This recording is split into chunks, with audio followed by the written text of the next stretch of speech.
No, like most people in America, I am most looking forward to reading a book.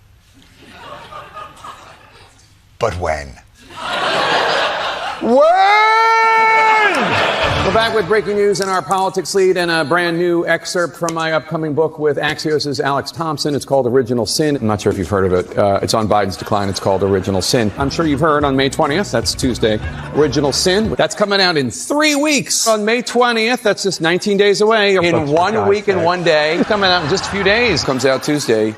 You will not believe what we found out.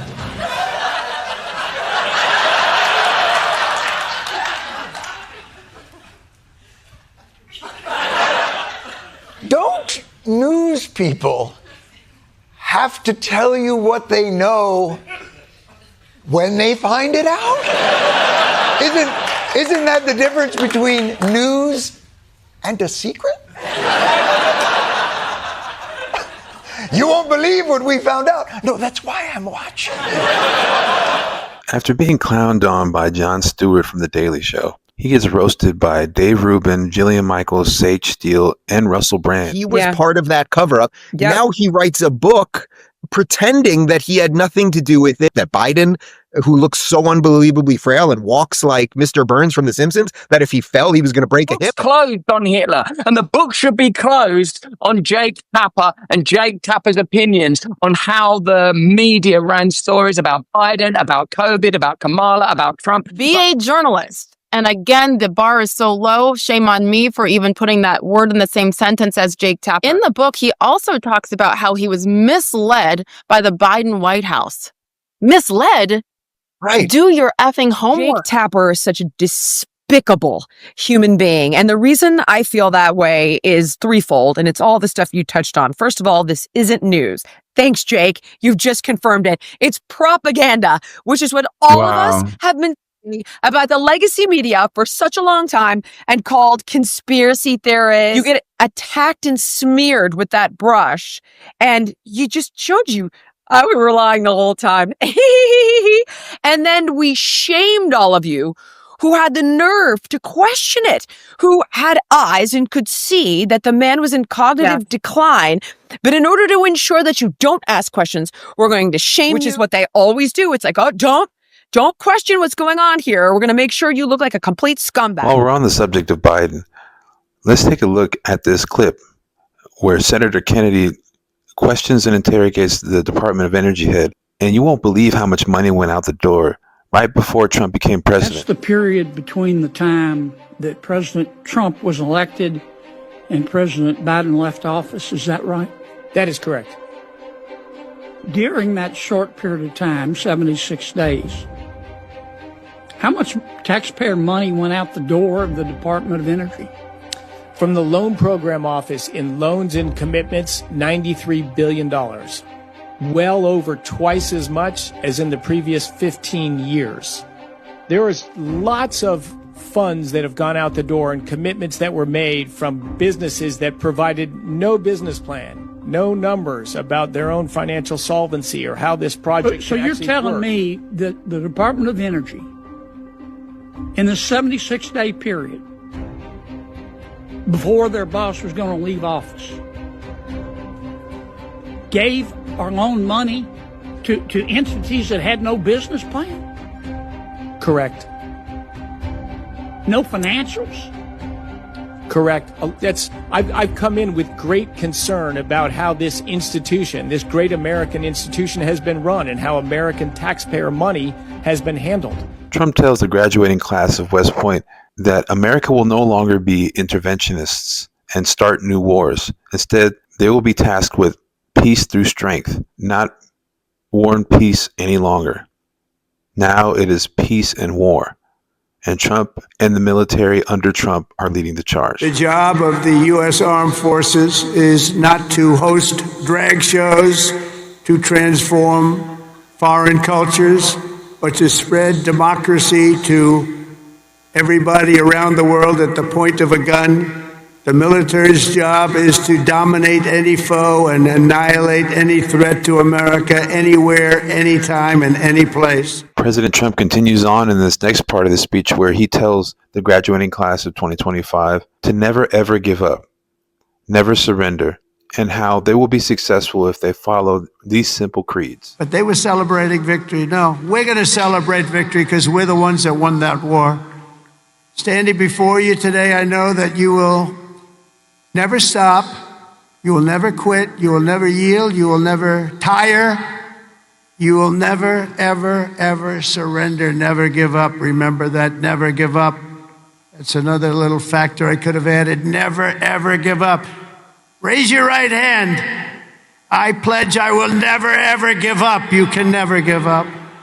You can never give up. If you do, you're not going to be successful because you'll go through things that will be bad. You're going to have great moments. You're going to have bad moments. You can never give up. Through every challenge and every battle, you'll stand strong. You'll work hard. You'll stay tough. And you will fight, fight, fight, and win, win, win.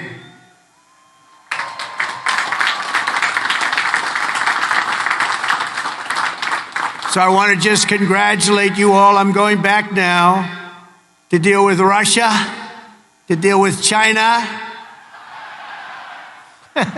What's that all about? That's it. And to get you lots of victories. So we're going to keep winning. This country is going to keep winning. And with you, the job is easy. I want to thank you all. Congratulations to the class of 2025. God bless you all. Incredible people. Thank you very much, everybody. On the eve of the West Point speech from President Trump, Nancy Mace is asked about another Democrat activist judge blocking deportations from the Trump administration. Let's see what she has to say about due process. The judge, Brian Murphy, who has blocked the Trump administration's deportation of 8 illegal immigrants, not just 8 illegal immigrants, those who have been convicted of murder, pedophilia, sexual abuse, essentially saying that these folks deserve due process. Now, this plane of 8 illegal immigrants landed in Djibouti, and they are now there until this is adjudicated. What do you make of this judge's decision, and what do you have to say to those who say that even the worst of the worst deserve due process? Well, they didn't get due process. They didn't want due process on their way in illegally. They shouldn't get due process on their way out. They need to be deported immediately, particularly the murderers, the pedophiles, the child molesters, the rapists. They got to go first, and that's what Donald Trump is doing. But guess what? Judge Brian Murphy, he's not Secretary of State. He's not the President of the United States. He's not God. He does not get to override Donald Trump and his agenda to keep America safe. And so I hope that Donald Trump will keep deporting those murderers and rapists and do it as quick as he can, because we need to keep women and kids safe in our country. And at this point, it's a national security problem. Here at the Vazquez Report, we want to send a special shout out to all the fallen soldiers and their families who have lost their loved ones, protecting the freedoms and the American people by making the ultimate sacrifice. Here is a rendition of the Star-Spangled Banner by the United States Army Field Band. Oh, say, can you see by the dawn's early light what so proudly we hailed at the twilight's last gleaming, whose broad stripes and bright stars through the perilous fight o'er the ramparts we watched were so gallantly streaming, and the rockets red glare, the bombs bursting in air, gave proof through the night that our flag was still there. Oh, say does that star-spangled banner yet wave o'er the land of the free and the home of the brave? Watch President Trump lay a wreath on the tomb of the unknown soldier. Watch also as the United States military plays the swan song in remembrance of those who made the ultimate sacrifice for their country to protect the freedoms that we hold dear to our hearts. And now, a moment of silence at Arlington National Cemetery. Freedom!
If you get value from this video, don't forget to like, share, and subscribe.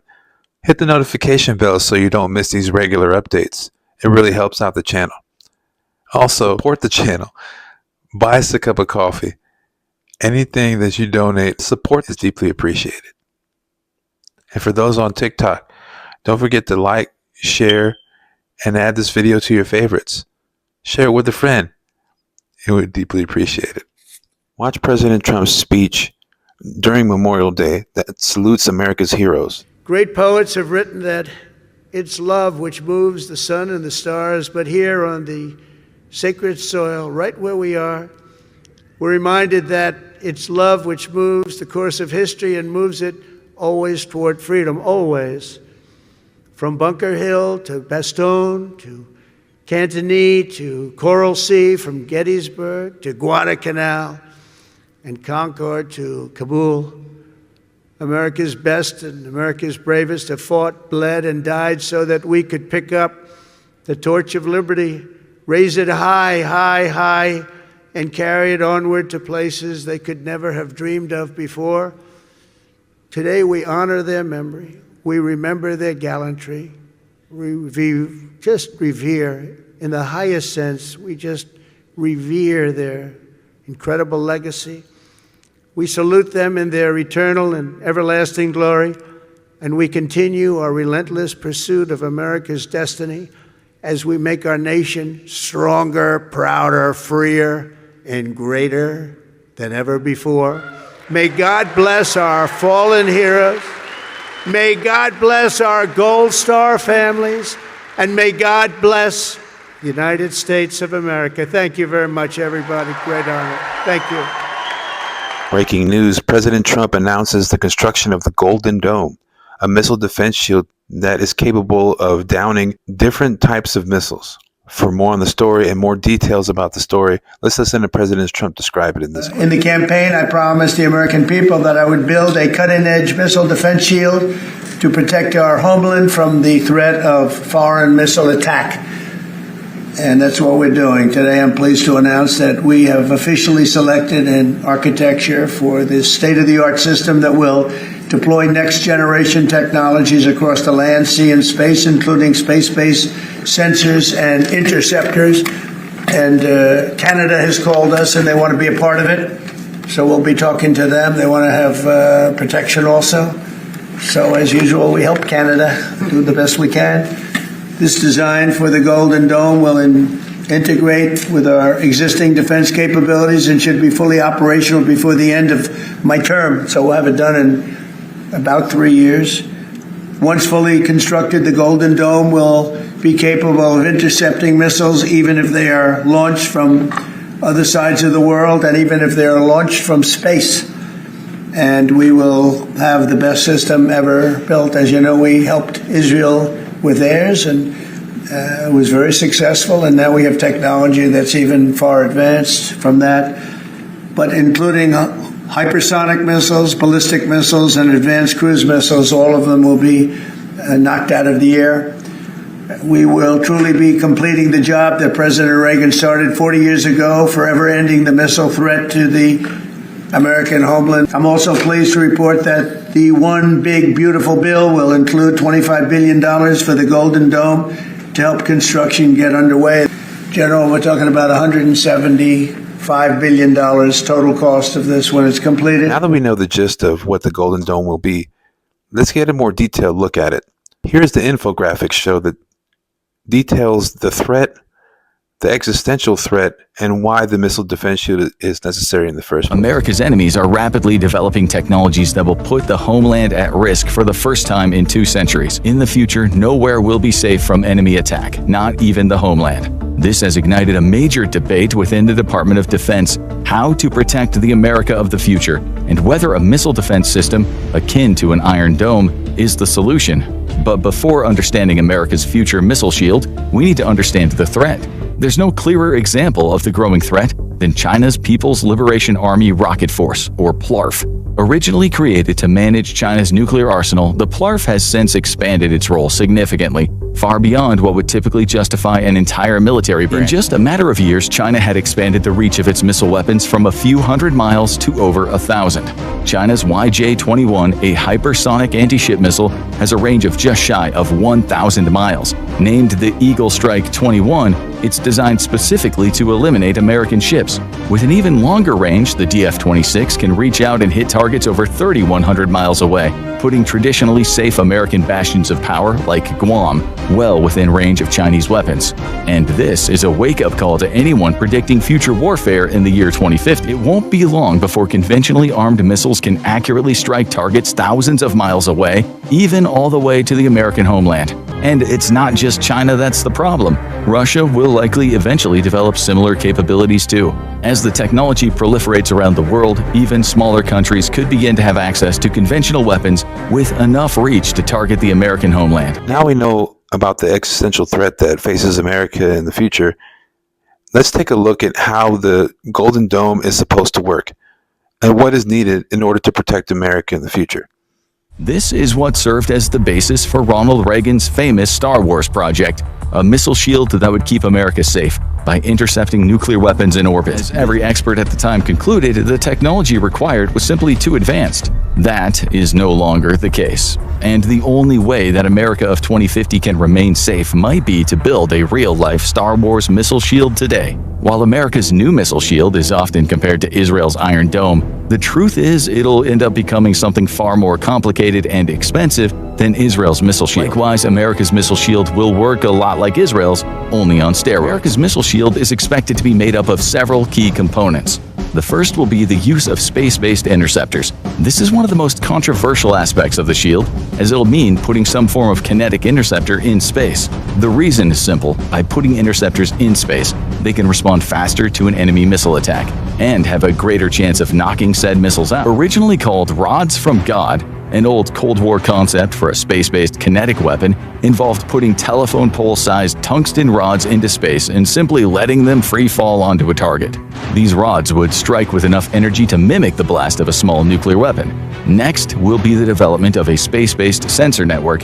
The US already has a global missile alerting network that's sensitive enough to detect even small anti-ship missile launches, but a future system will need to be both larger and more resilient. At the moment, all of America's military space infrastructure is under threat from Chinese and Russian anti-satellite weapons. A future missile defense network will need to move away from high-cost, single-point failures and instead rely on swarms of lower-cost, less sophisticated assets. By networking these systems together into massive kill webs, the US can create a defense network that is too large and too decentralized for an enemy to effectively neutralize.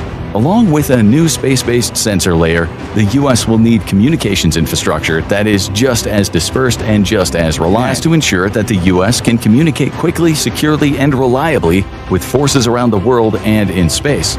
Once more, this will be about dispersing assets in orbit rather than relying on the traditional approach of highly capable but extremely expensive individual satellites. A new American space infrastructure will connect directly to assets on Earth and in space, making use of various platforms to intercept enemy missiles at different stages of flight. U.S. Navy ships are currently the backbone of American ballistic missile defense and will likely remain so due to their mobility. The future missile shield will be able to coordinate a response between Navy ships and Army Patriot batteries, along with interceptor technologies. And this brings us to the last component of America's missile shield: non-kinetic defense capabilities. This includes concepts such as directed energy weapons or lasers, which could be used both in the atmosphere and outside of it. America's historical invulnerability will soon be a thing of the past, unless the U.S. takes steps to defend itself today. Not surprisingly, China is asking the United States to back out of producing the Golden Dome shield. I wonder why that is. 所谓的金色穹顶计划旨在构建不受任何约束的全球性、多层次、多领域导弹防御系统。该计划公然提出大幅增加外空作战手段，包括研发、部署轨道拦截系统，具有浓厚的进攻性色彩，违反外空条约倡导的和平利用原则，将加剧外空战场化和军备竞赛风险，动摇国际安全与军控体系。美国奉行本国优先，执迷于谋求自身绝对安全，违反各国安全不受减损的原则。损害全球的战略平衡与稳定，中方对此严重关切。我们敦促美方尽早放弃发展和部署全球反导系统，以实际行动增进大国战略互信，维护全球战略稳定。Which leads me to the question of this video. Do you feel that the United States should go on ahead with producing the Golden Dome to ensure the safety of the American people by building a missile defense shield that is capable of taking out enemy missiles from space and from the ground? Do you feel this is necessary to ensure America's security in the future? Let me know how you feel about these questions in the comment section below. In case you missed it, Trump secured another big Supreme Court win. Trump and the South African president clashed as the South African president was confronted about genocide of white farmers and persecution that led to them seeking asylum in the United States. If you missed all of that, don't worry about it. The video is coming up right here.